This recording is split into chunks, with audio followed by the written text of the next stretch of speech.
Hey everyone, welcome back to GameSpot's E3 stage. I'm your host, Mike Mahardy, here with Miguel Concepcion from GameSpot as well. Hey. And Joel Simon of Nintendo Treehouse. Hi. What are we here to play today? So we're here to show off Pokken Tournament DX, which is the deluxe version of the Wii U version that was released last year. And Pokken Tournament features 5 new characters. There's Darkrai, Empoleon, Scizor, and Krogunk, and those were characters that were in the Japanese arcade version. Okay. And now they've been released for this Switch version that's coming out November 22nd. Cool. They've also added an exclusive character to the Nintendo Switch version, which is Decidueye. And Decidueye is a Pokemon from Pokemon Sun and Pokemon Moon. Okay. Cool. So right now we're going to show off some of the features of the new Switch version. One of the things they've added is new support pair, which is Poplio and Litten. And the support Pokemon are there to kind of help you as you're going through a battle. The support Pokemon will either outright attack your opponent, or they will debuff your opponent, disrupt them, or they'll either increase your abilities. So some of the things they've added to this new version is that they've added Switch functionality, which it's given you the ability to play at home, or you can undock it and play on the go, like at a park bench or whatnot. Go over to a friend's house and play Nintendo Switch there over local wireless. Or if your friend doesn't have a Switch also, you can play right there on tabletop mode with 2 Joy-Cons in the Switch itself. Cool. Yeah, we've got Daniel and Sarah also from Treehouse playing it live right now. So anybody watching from home, this is yeah, we're playing it right now. Yeah. Oh, so one of the things about Pokken Tournament that's a little bit different than your usual fighting game is it switches between a 3D arena fighter, where you can maneuver around your opponent and kind of harass them in a skirmish mode, and then it switches into a duel phase, which is more like your classic 2D fighter, and that's where you can really mix it up, throw those haymakers, and do the big damage. So you can switch in between those 2 different modes, and that's kind of one of the strategies between it. Cool. One of the good things is Sarah here that's played Decidueye just activated Poplio, and Poplio is a support Pokemon that enhances your fighter. And what it did was it gives you the ability to actually double jump more than your single jump that you have before. Okay. And Danny just unleashed Litten there that does damage too. Okay. So as you see, as you're battling through there, it's a simple game to pick up. It's a lot like Smash Brothers, where all the moves are either a direction and a button. Sure. And a button press. And it's totally contextual too. So certain directions and button presses will do different things in field mode or field phase as will they do in dual phase. Cool. Yeah, it seems like you said, Smash is a good comparison because, you know, it's accessible, but it's still like once you actually get into it, there's a lot of depth to it, right? There is a lot of depth to it with the support Pokemon, and then also dealing with, it has kind of Pokemon elements that you're used to. So characters they'll debuff your opponent, they'll lower their attack and defense. As you can see here, Scizor just did its Synergy Burst attack. So there's a Synergy Burst mode where kind of it's like a Super Saiyan mode where the Pokemon gets powered up, and when you're in that mode, you get a chance to attack it with a burst attack. You only get one chance to do it, and if you land that attack, you'll be able to do massive damage to your opponent. But you only get one chance to do it. Okay. So if you were able to block that, then you've got the advantage. And here's Decidueye's burst attack here. Oh, that's awesome. Yeah, one of the cool things is it's kind of a mix between Mega Evolutions from Pokemon X and Y, and then the Z moves that they had in Pokemon Sun and Moon. Right. Yeah, I'm curious how, you know, outside of the 5 new characters, Pokemon, I'm curious how going to the Switch as opposed to the Wii U, in terms of just like the overall feel of the game, does it affect it much? Like, say I played it on the Wii U a lot. Like, will it feel very different? It'll be. They brought it more in line with the arcade version. So it's running at 60 frames a second. It does run at 30 frames a second in local wireless, just because of the local wireless mode. But if you're playing online, that's 60 frames in TV mode or in tabletop mode. Yeah, and so they brought it in line with the Japanese version, the Japanese arcade version, which will make a lot of fans super happy about. Cool. Some other cool things that they've added to that is they've added daily missions where if you play per day, they'll give you an objective. If you complete that objective, then you'll get some extra coins that you can get new uniform or new costume pieces for your avatar. Okay. They've also added a team battle mode, which is a lot like the core series game in this, where you pick a team of 3 fighters and your opponent picks a team of 3 fighters, and then it's the last man standing. Okay. So one thing we have available here is here's Shadow Mewtwo.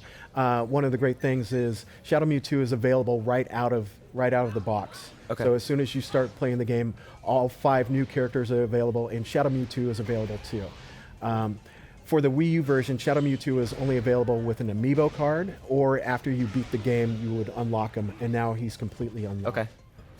So we're looking at Empoleon now, who's also new. Yeah, Empoleon is one of the new fighters. How would you describe the fighting style? For Empoleon? Yeah. Empoleon is more of a bruiser. He wants to get in and mix it up. Okay. He does have some range attacks too. If you're in field phase, you can use his ice beam to really freeze the people and then freeze your opponent and then get in. And so each of the fighters is a little bit different. Shadow Mewtwo here is about to do his synergy burst, which is pretty powerful. Yeah. Once you get the Poplio out there. And each Pokemon fighter is a little bit different. So like Empoleon has a little more hit points, so he's more of a bruiser, mix it up in dual phase. There's Krogunk is more of a speed kind of shifty character, more like Ninja. And then there's more standard guys like Decidueye is more standard, well-rounded. Has a very good aerial game, but that's what you expect for like an owl. Right. Owl-like Pokemon. You mentioned Mewtwo being a previously amiibo character. Can you say anything about the amiibo functionality? So it's limited amiibo functionality. If you do use amiibos, you'll be able to get more exclusive costume content for your avatars. So if you look up in the corner, that's your avatar. You start out as a kind of basic, and as you go through, you'll earn money and unlock different costume outfits that you can use to kind of pimp out your avatar. You can get like a wetsuit and goggles, or you can get a graduation gown and cap. There's all kinds of kind of crazy outfits that you can use, and that's mostly for the online mode. It's interesting to see how, like, the way you were just describing the different fighting styles of the different Pokemon. It's interesting to see how, like, playing the other games, my knowledge from that, it seems like they're designed with that in mind, like their abilities in the other games, right? Like that kind of transfers over to their style in this game. Yeah, one of the things, like I said, Empoleon has Ice Beam. Shadow Mewtwo does have a Hyper Beam that it unleashes. Okay. And then there's other characters like Krogunk will use Venom Shock. And one of the great things about this game is each Pokemon has kind of a different mode that you go in. One of the Darkrai characters has a Nightmare mode where if you land a specific move, that will power up your other moves and then they'll do different things on top of that. Okay. Scissor has a Sword Dance where if you're able to sit back and somebody lets you sit back, if you're Scissor, you can get the Sword Dance out there and then your moves become more powerful. Cool. So there's little hints and elements of the core series games that are in this, but it's in full like 3D rendered graphics. Right, cool. Yeah, I'm interesting. I didn't play much Pokken on the Wii U, like not as much as I would like to. So like now that like I feel like the Switch like immediately right out of the gate was such a great launch. I feel like maybe like this is a great chance to bring obviously more people into this. Oh yeah, this kind of game. Yeah, and the Switch platform makes it a lot more accessible to more people. Right. So you don't need to have your system at home with the Wii U. Now you can undock and go over to a friend's house, use the 2 Joy-Cons, and then play with them on tabletop mode. So it makes it a lot more accessible for everybody to play and just mix it up. Cool. Did you see this release of the deluxe version as an opportunity to do to retool or balance any aspects of the fighting? That's one of the things that the community for the Wii U version were a little disappointed with, is that there was no way to balance the fighters, because the Japanese arcade version did do some balancing with the characters to kind of make them all on the same playing field, little level playing field. And now the Switch version does bring it in line with that Japanese arcade version. Yeah. So which will make a lot of people happy. Have you played much, like, on the Joy-Con? I imagine, like, you know, obviously, I think I myself would prefer the Pro controller, but have you played much on the Joy-Con? Is there an ideal way to play this? The Pro controller is really good. Also, this does support the Hori controller that was released for the Wii U version. Okay. So they had a Pokken exclusive Hori controller that you can use, and people have been playing it on the show floor, and they really like it.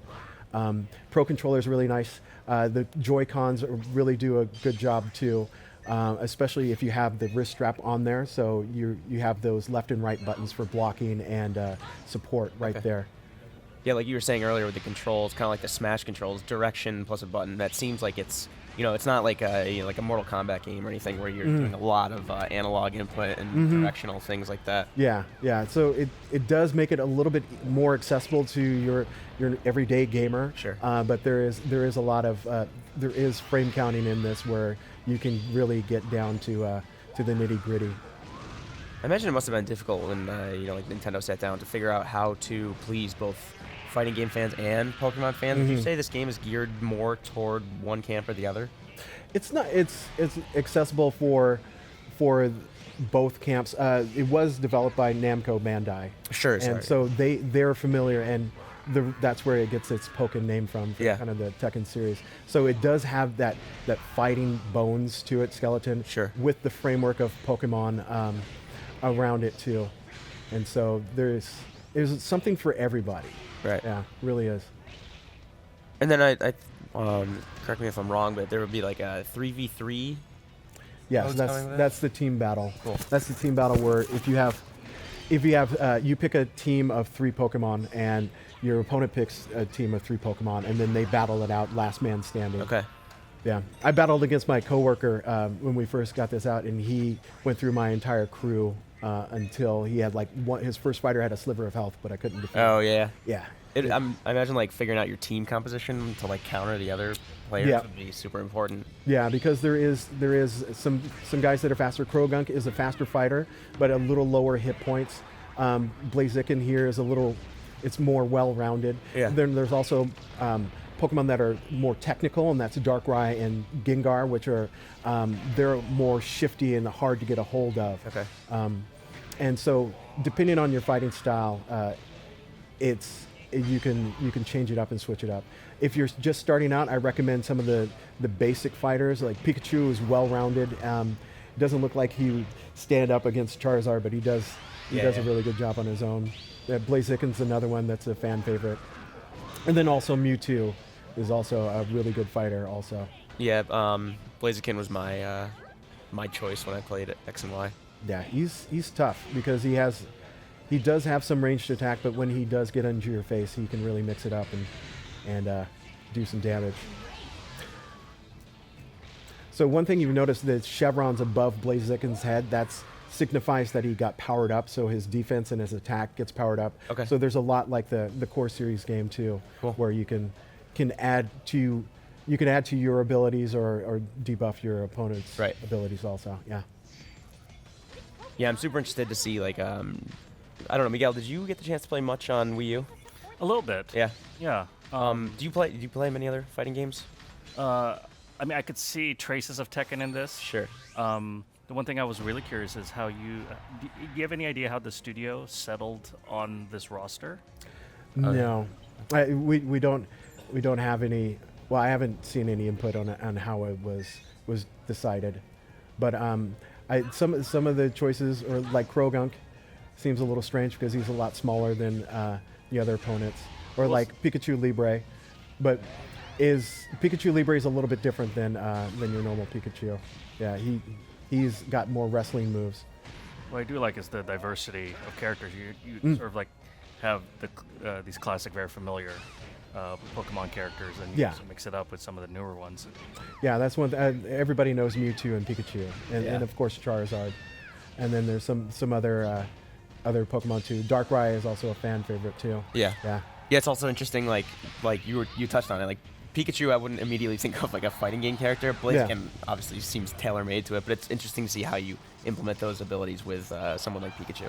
Yeah. Well, Pikachu's a really good fighter because he can attack you from afar with his Lightning Bolt and Thunder Shock and that kind of stuff. And then get in close and do Iron Tail and all these other moves that you've seen in the core series games, but now you can see them in a fighting context. It's really cool to see. Awesome. Well, Joel, Simon, unfortunately, we do have to wrap up. Daniel and Sarah, thank you so much for playing off stage. But all right, final question: when can we get our hands on this? September 22nd is when it comes out. Awesome. That's actually my birthday, so I will. I'll pick this up for myself. Awesome. I'm looking forward to it. But again, thank you so much for coming up. Always appreciate having Nintendo on the stage, and we will be back soon with. We're going to look at Gran Turismo Sport, but of course, you can in the meantime catch up on demos and developer interviews throughout the week. We'll see you in a little bit.